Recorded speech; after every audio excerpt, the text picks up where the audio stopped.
दोस्तों, मेरा नाम है राम और मैं स्वागत करता हूं आप सभी का डिजिटल दिल्ली चैनल पर। आज हम बात करने वाले हैं ईडब्ल्यूएस एडमिशन 2025-26 के बारे में कि क्या रजिस्ट्रेशन फॉर्म अभी ओपन हो रखे हैं। क्या आप लोग बिना बर्थ सर्टिफिकेट के बच्चे के फॉर्म फिल कर सकते हैं, ईडब्ल्यूएस रजिस्ट्रेशन कर सकते हैं, और साथ ही साथ क्या आपको सावधानी रखनी चाहिए रजिस्ट्रेशन करते समय पे। तो आपको ये सारी डिटेल्स आपको इस वीडियो के अंदर मिलने वाली है। साथ ही साथ आप सीख सकते हैं कि ईडब्ल्यूएस सर्टिफिकेट अगर आपके पास नहीं है तो आप किस तरीके से बच्चे का रजिस्ट्रेशन फॉर्म फिल करेंगे। चलते हैं वीडियो की तरफ चलें, उससे पहले आप हमारे चैनल को कर लें सब्सक्राइब। तो देखिए, अभी जैसा कि है, अभी 20 दिसंबर में ही जनरल कैटेगरी के जो रजिस्ट्रेशन थे, नर्सरी वाले एडमिशन थे, वो अभी क्लोज हुए हैं 20 तारीख को। तो अभी यहाँ पे ईडब्ल्यूएस कैटेगरी का जो रजिस्ट्रेशन फॉर्म है और डीजी कैटेगरी का रजिस्ट्रेशन फॉर्म है, इससे रिलेटेड कोई भी नोटिफिकेशन अभी रिलीज नहीं किया गया है। तो अभी यहाँ पे किसी भी प्रकार से आप इस चीज से चिंतित ना हो कि फॉर्म निकल गया था और आप नहीं भर पाए हैं या फॉर्म अभी क्लोज हो गए हैं, क्योंकि अब जैसे भी कोई नया नोटिफिकेशन आएगा तो ईडब्ल्यूएस कैटेगरी के जो रजिस्ट्रेशन फॉर्म होंगे ओपन करे जाएंगे। जहां तक है कि 17 जनवरी के बाद में कोई नया नोटिफिकेशन रिलीज कर दिया जाए या जनवरी मंथ के अंदर स्टार्टिंग में भी नोटिफिकेशन आ सकता है। तो जैसे भी कोई नया नोटिफिकेशन आएगा ईडब्ल्यूएस कैटेगरी से रिलेटेड तो आपको मैं बता दूंगा उस वीडियो में। तो अभी तो फिलहाल फॉर्म ओपन नहीं है ईडब्ल्यूएस कैटेगरी का ना डीजी कैटेगरी का।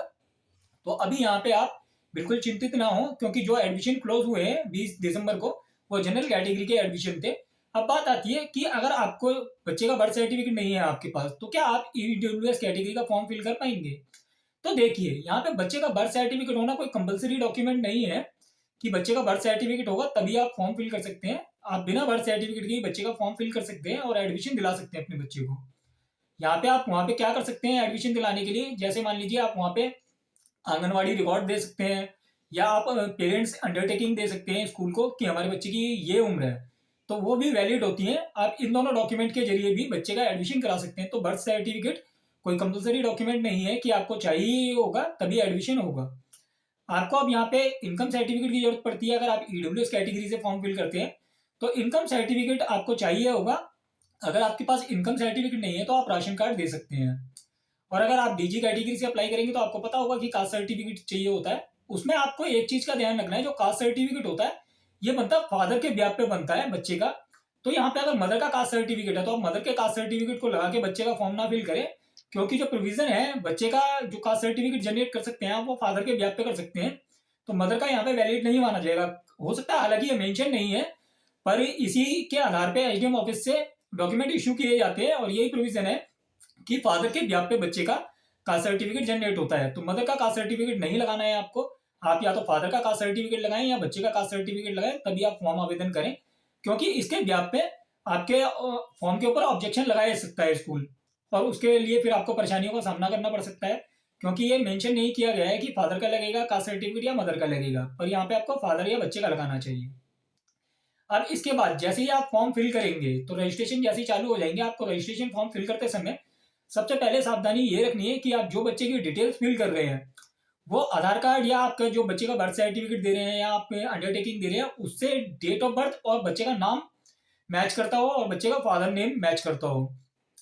और जो आपके फादर का आधार कार्ड हो या बच्चे का आधार कार्ड जो भी होगा आपके पास, उन दोनों में नेम सेम होना चाहिए।